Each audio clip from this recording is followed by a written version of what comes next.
Hello everyone, बच्चे आज हम again HPPSC CSET 2023 previous year का जो पेपर था उसके अगेन कुछ क्वेश्चंस करते हैं। CSET के मैथमेटिक्स, रीजनिंग, डाटा इंटरप्रिटेशन से रिलेटेड जो भी क्वेश्चंस थे वो देखते हैं।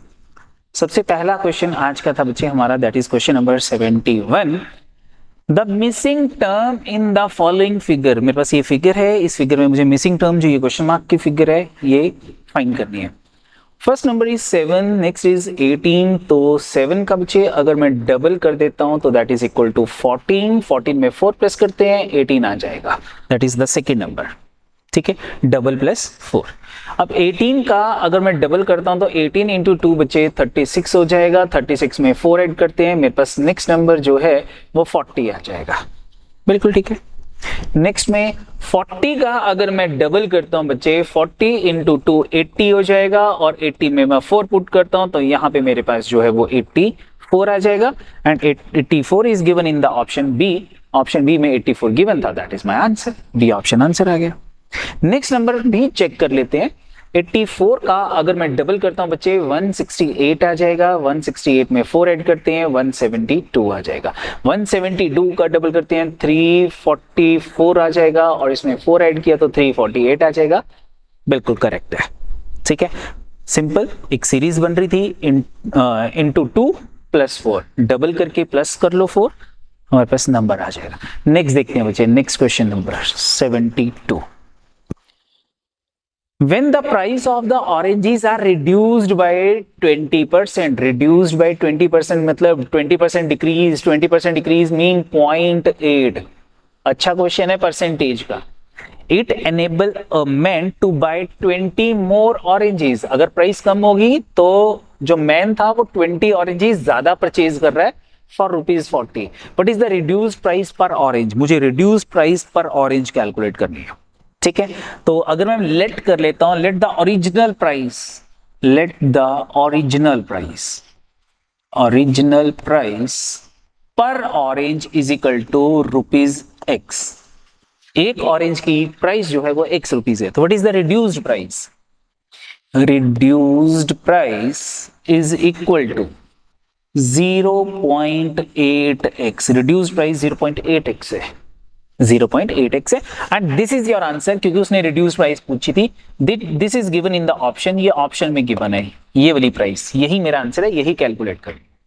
ठीक है, चलो अगर मैं 40 रुपीज से X रुपीज के हिसाब से 40 रुपीज के नंबर ऑफ ऑरेंजेस परचेज करता हूं तो कितने ऑरेंजेस आएंगे? ठीक है, एक ऑरेंज X रुपीज का है तो 40 रुपीज के नंबर ऑफ ऑरेंजेस कितने होंगे? That is 40 upon X number of oranges. जैसे अगर मैं कहता हूं कि 5 रुपए का एक ऑरेंज है तो 40 रुपए में कितने ऑरेंज आएंगे? आप 40 अपॉन 5 कर लोगे, 8 ऑरेंजेस आ जाएंगे। तो ये मेरे पास नंबर ऑफ ऑरेंजेस आ गए। अब प्राइस रिड्यूस्ड होगी, प्राइस रिड्यूस होने पे मेरे पास नंबर ऑफ ऑरेंजेस कितने आ जाएंगे? 40 divided by 0.8x। Price reduce होने पे, जैसे अगर मैं कहता हूं कि 2 रुपए का एक ऑरेंज आ रहा है तो 40 रुपीज में नंबर ऑफ ऑरेंजेस कितने होंगे? आप 40 अपॉन 2 20 कैलकुलेट कर लोगे। रिड्यूस प्राइस में नंबर ऑफ ऑरेंजेस ज्यादा परचेज होंगे और ओरिजिनल प्राइस पे number of oranges come purchase होंगे। तो दिस ग्रेटर वैल्यू में से स्मॉलर वैल्यू माइनस करता हूं। प्राइस रिड्यूस होने पे हम कितने ऑरेंजेस ज्यादा परचेज कर रहे थे? Enable a man to buy 20 more oranges. हम 20 ज्यादा ऑरेंजेस परचेज कर रहे थे। तो this value is equal to 20। ये वैल्यू 20 के इक्वल है, तो 20 के इक्वल है। Find the value of x calculate करते हैं। इक्वेशन में से 40 कॉमन आ गया, इक्वेशन में से x कॉमन आ गया, मेरे पास क्या रह गया? 1 upon 0.8 minus 1 is equal to 20। मैं 0.8 एलसीएम ले लेता हूं। 0.8 एलसीएम आ गया, 1 minus 0.8, 40 upon x right side में चला गया, 20 अपॉन में आ गया। 40 upon 20 is equal to the value of x आ जाएगी। तो यहां माइनस किया, मेरे पास आ गया 0.2 अपॉन 0.8 इंटू 22 का, ये 2 आ गया, पॉइंट से पॉइंट कट गया, 2 1 का, 2 4 का, 2 1 का, 2 2 का। तो 1/2 is the value of x and 1/2 is equal to 50 पैसा। 1/2 इज इक्वल टू 0.5, 0.5 मीन 50 पैसा is the value of x, यानी कि 1 ऑरेंज की ओरिजिनल कॉस्ट 50 पैसा थी। लेकिन मुझे ओरिजिनल कॉस्ट नहीं निकालनी, मुझे रिड्यूस्ड प्राइस निकालनी है। तो मैं 50 को 0.8 से बच्चे मल्टीप्लाई कर लूंगा, तो 50 into 0.8 is 40. It means the reduced price is equal to 40 पैसा, given in the option number B. That is your answer. ठीक है बच्चे, क्लियर है? नेक्स्ट देखते हैं, next question, question number 73. A square and an equilateral triangle are drawn on the same base. अच्छा क्वेश्चन है, सिंपल क्वेश्चन है. ठीक है, मेरे पास एक स्क्वायर है, all four sides are equal, और इसके किसी एक साइड के ऊपर एक इक्विलेटरल ट्रायंगल है. ये इक्विलेटरल ट्रायंगल हम ड्रॉ कर लेते हैं इस साइड के ऊपर, दिस वन इक्विलेटरल ट्रायंगल. अब इन्होंने क्या कहा है, what is the ratio of their areas. मुझे इनके एरियाज की रेशियो निकालनी है, यानी कि area of N equilateral triangle, area of equilateral triangle ratio area of square, ये कैलकुलेट करना है. ठीक है, सिंपल फार्मूलास लगने हैं, सिंपल फार्मूला लगने हैं. अगर मैं स्क्वायर की वन साइड, एक साइड को 1 यूनिट लेट कर लेता हूं, तो what is the area of square. Area of square is equal to 1 into 1 a square. तो ये तो मेरे पास 1 into 1 1 आ गया बच्चे, सिंपल. ठीक है, and what is the area of N equilateral triangle. Area of equilateral triangle होता है बच्चे √3/4 साइड का स्क्वायर. ये तो इसकी अब ये साइड भी 1 है, ये साइड भी 1 है, ये साइड भी 1 है, इक्विलेटरल ट्रायंगल है, ए की जगह 1 पुट कर दो, 1 का स्क्वायर 1 आ गया, तो दिस इज √3/4 रेशियो 1. एलसीएम 4 ले लेते हैं, तो √3/4 is the ratio of the areas of equilateral triangle and square. √3/4, but कहीं पे भी √3/4 नहीं दे रखा. क्यों नहीं दे रखा? क्योंकि ये मेरे पास जो है ये एक ट्रायंगल रेशियो स्क्वायर है. मुझे क्या निकालना था, स्क्वायर पहले लिखा है, ट्रायंगल बाद में लिखा है, तो स्क्वायर की वैल्यू 4 आ गई, और जो मेरे पास इक्विलेटरल ट्रायंगल है उसकी वैल्यू √3 आ गई, तो रेशियो 4/√3 होगा, given in the option D. That is the answer. ठीक है, ये हमने equilateral triangle ratio square calculate किया था, लेकिन क्वेश्चन में हमें स्क्वायर अगर पहले लिखा है तो उसकी रेशियो पहले आएगी. ठीक है बच्चे, चलो नेक्स्ट देखते हैं, question number 74. The sum and the product of two numbers are 12 and 35. Sum and product. Sum मैं दो नंबर लेट कर लेता हूं, A and B. इनका सम दे रखा था मुझको 12, और इनका प्रोडक्ट A into B मुझे दे रखा था 35 दे रखा था. आगे क्या पूछा है, the sum of their reciprocal. मुझे इन दोनों के रेसिप्रोकल 1/A और 1/B, इनके रेसिप्रोकल का सम चाहिए, प्लस एलसीएम ले लेते हैं. एलसीएम ले लिया, ए बी एलसीएम आ गया, ए बी यहाँ पे आ गया, बी यहाँ आ गया, ए. तो this is a plus b की वैल्यू कितनी है 12, और ए इंटू बी की वैल्यू कितनी है 35. The answer is 12/35, and 12/35 given in the option number D. That is the answer. D option is the answer. ठीक है बच्चे, सिंपल था. नेक्स्ट देखते हैं, next question. If the income tax is increased by 19%, ये 19% income tax increase हो रहा है. ठीक है, the net income is reduced by 1%. ऐसा करने पे अगर मैं टैक्स को 19% इंक्रीज करता हूं, तो मेरी जो नेट इनकम है वो 1% से रिड्यूस हो जाएगी. The rate of income tax is, मुझे रेट ऑफ इनकम टैक्स निकालना है ना. इन दिस क्वेश्चन में अपनी इनकम को बच्चे, मैं अपनी इनकम को 100 लेट कर लेता हूं कि let the income is 100 rupees. Income 100 rupees है.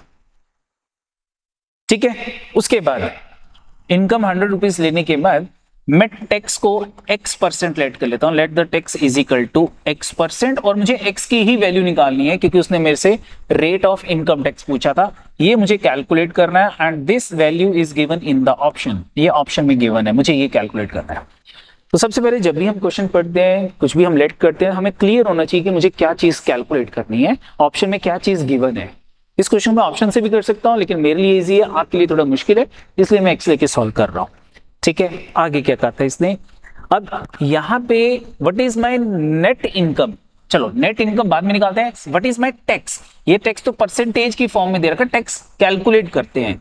तो x% किस वैल्यू का, इनकम का 100 का. तो मेरा जो टैक्स है बच्चे दैट इज ₹x, मेरा टैक्स आ गया. What is my net income. मेरी नेट इनकम कितनी हो जाएगी. Net income is equal to gross income minus tax is my net income. ये मेरी नेट इनकम आ जाएगी. हम now according to the question मुझे क्या दे रखा था, टैक्स इज इंक्रीज बाय 19%, मेरा टैक्स एक्स था, ये 19% से इंक्रीज हो गया, तो 19% of tax is equal to, ऐसा करने पर टैक्स को 19% इंक्रीज करने पर जो मेरी नेट इनकम है वो 1% से रिड्यूस हो जाएगी, वो 1% से कम हो जाएगी। ऑब्वियस ही बात है कि जब मैं टैक्स की वैल्यू इंक्रीज कर दूंगा, ये एक से इंक्रीज हो गया, तो 100 में से अगर मैं ज्यादा वैल्यू माइनस करूंगा तो वो रिड्यूस हो जाएगा। इट मीन जितना टैक्स में इंक्रीज है उतनी नेट इनकम में डिक्रीज है, तो ये दोनों वैल्यूज मेरी इक्वल होंगी, क्योंकि जितना टैक्स इंक्रीज होगा नेट इनकम उतनी डिक्रीज हो रही है। Both the values are equal. 19% of tax is equal to 1% of net income. Net income values put कर लेते हैं।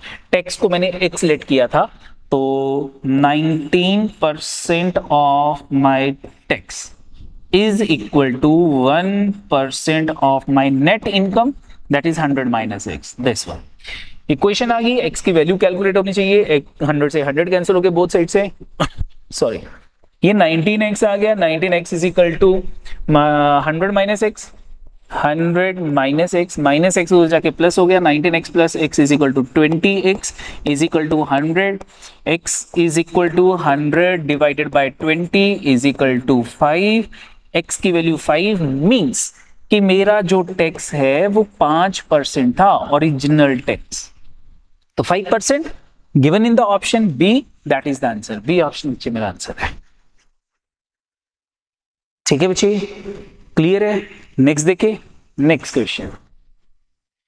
इन a classroom there are certain number of benches, if 6 students are made to sit on a bench, then to accommodate all of them, one more bench is needed. However, if 7 students are made to sit on a bench, then after accommodating all of them, space for 5 students is left.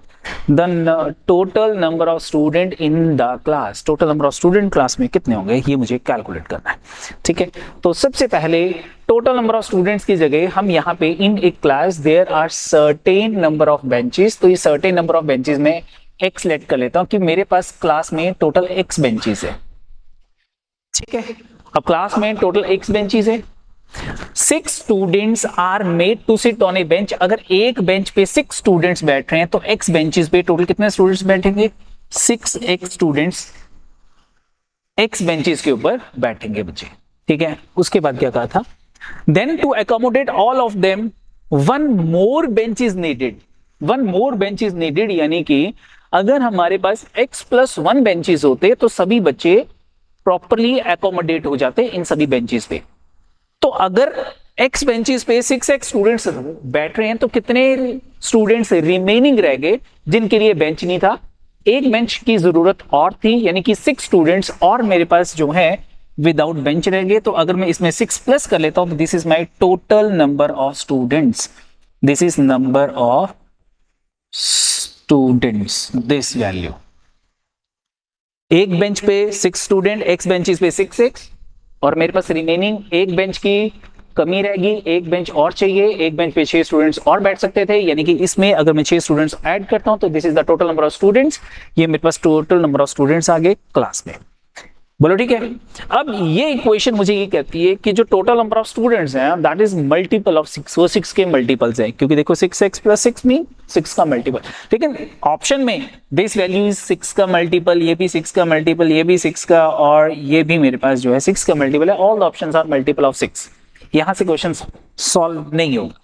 आगे मुझे कहा था कि अगर मैं एक bench पे 7 students बिठाता हूं, however if 7 students are made to sit on a bench, अब 7 स्टूडेंट एक बेंच पे बैठ रहे हैं तो 7x स्टूडेंट्स हो गए, अगर एक बेंच पे 7 स्टूडेंट्स बैठ सकते हैं। Then after accommodating all of them space for 5 student is left, यानी कि मेरे पास 7x में से 5 माइनस कर लो, क्योंकि 5 स्टूडेंट की स्पेस अभी और है बैठने के लिए। तो these are the total number of students, ये भी मेरे पास टोटल नंबर ऑफ स्टूडेंट्स आ गए। 7x एक बेंच पे 7, x बेंचेस पे 7x, लेकिन 5 स्टूडेंट की स्पेस अभी है हमारे पास, और तो इसमें से 5 माइनस कर लिया, both are total number of students, दोनों को इक्वेट कर दो, x की वैल्यू आ जाएगी 6x plus 6 is equal to 7x minus 5।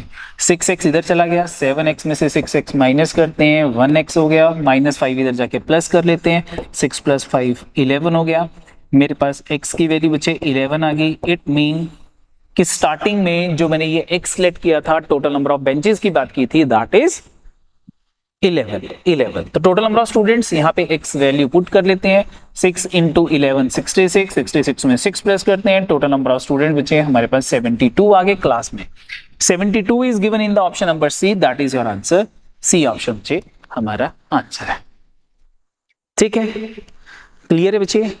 Next देखते हैं, नेक्स्ट क्वेश्चन है, one of the 7 subject like mathematics, biology or zoology, botany, chemistry, physics, English, statistics taught one day each in the week starting from Monday and ending on Saturday। तो जब भी ऐसा question करना है, सबसे पहले Monday लिखा, Tuesday, Wednesday, Thursday, Friday, Saturday and last में संडे।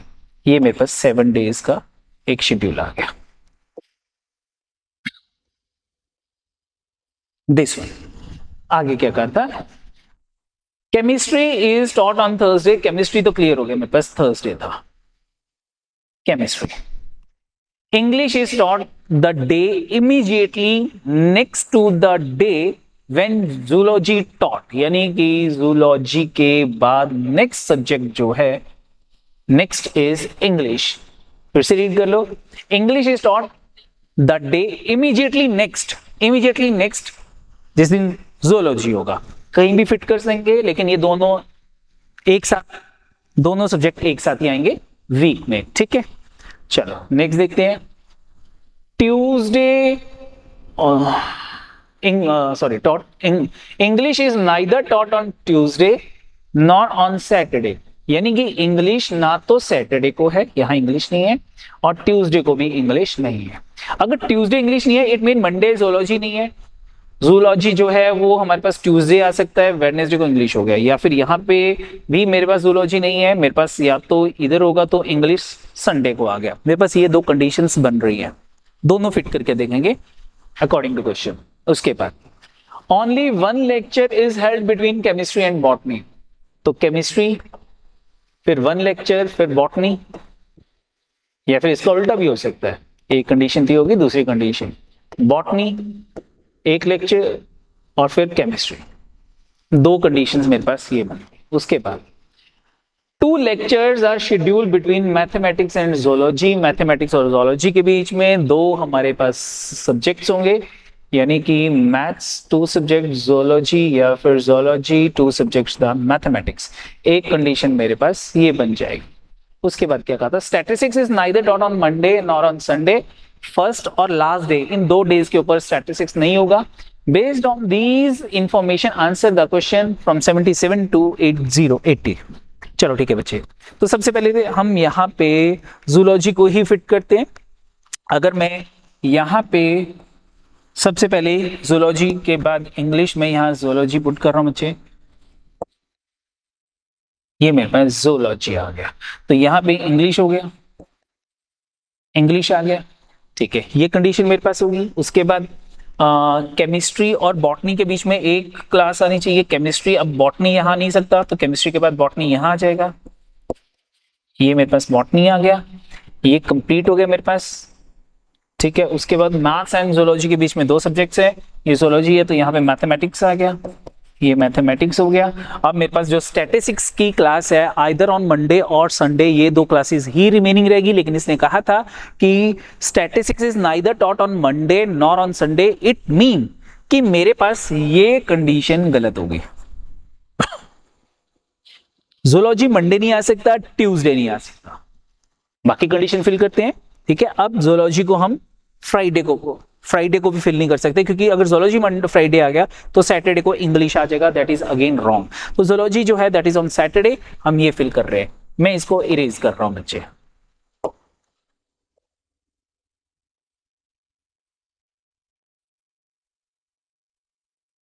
चलो नेक्स्ट देखते हैं, अगर हम यहां जोलॉजी लेते हैं तो नेक्स्ट इंग्लिश आ गया। चलो मेरे पास ये कंडीशन फिल होगी। उसके बाद अब हम बात करते हैं जोलॉजी और मैथमेटिक्स के बीच में 2 लेक्चर्स हैं, ये जोलॉजी है 1-2, ये मैथमेटिक्स आ गया वेडनेसडे। मैथमेटिक्स तो ये कंडीशन भी मेरे पास फिल होगी। बॉटनी और केमिस्ट्री के बीच में एक लेक्चर था, केमिस्ट्री यहाँ है, यहाँ बॉटनी नहीं आ सकता तो यहाँ बॉटनी आ जाएगा, बॉटनी यहाँ आ गया। अब स्टैटिस्टिक्स नॉट ऑन मंडे, तो स्टैटिस्टिक्स जो है वो फ्राइडे आ जाएगा। स्टैटिस्टिक्स यहाँ आ गया। एक ही सब्जेक्ट रिमेनिंग रह गया, कौन सा सब्जेक्ट था वो? फिजिक्स। फिजिक्स यहाँ आ गया। क्वेश्चन ब्रेक हो गया। देखते हैं बच्चे, question number 77, physics lecture is scheduled on Monday. A option is the answer, Monday is the answer. बोलो ठीक है, मंडे को फिजिक्स। क्लियर है बच्चे? नेक्स्ट देखते हैं question number 78, number of subjects taught between botany and zoology. Botany and zoology, तो ये बॉटनी है, ये जोलॉजी है, 1 2 3 subjects. 3 subjects given in the option number C, that is the answer. Question number 79. The subject taught on Saturday. Saturday कौन सा था बच्चे? Saturday हमारे पास zoology था, तो zoology D option is the answer. Question number 80. Statistics is taught on. Statistics कौन से दिन था बच्चे हमारे पास? Friday. Statistics on Friday. बिल्कुल ठीक है, तो Friday is the answer. Friday is given in the option D, मुझे डी ऑप्शन हमारा आंसर है। ठीक है, क्वेश्चन 1 आधे मिनट में हमारा ब्रेक हो जाएगा, उसके बाद 3-4 क्वेश्चन इजीली जल्दी हो जाएंगे। तो ये थे बच्चे हमारे पास आज के क्वेश्चंस। तो आई होप आपको समझ आ गए होंगे। आज के लिए इतना बहुत है बच्चे। Thank you, bye bye and all the best for your preparations.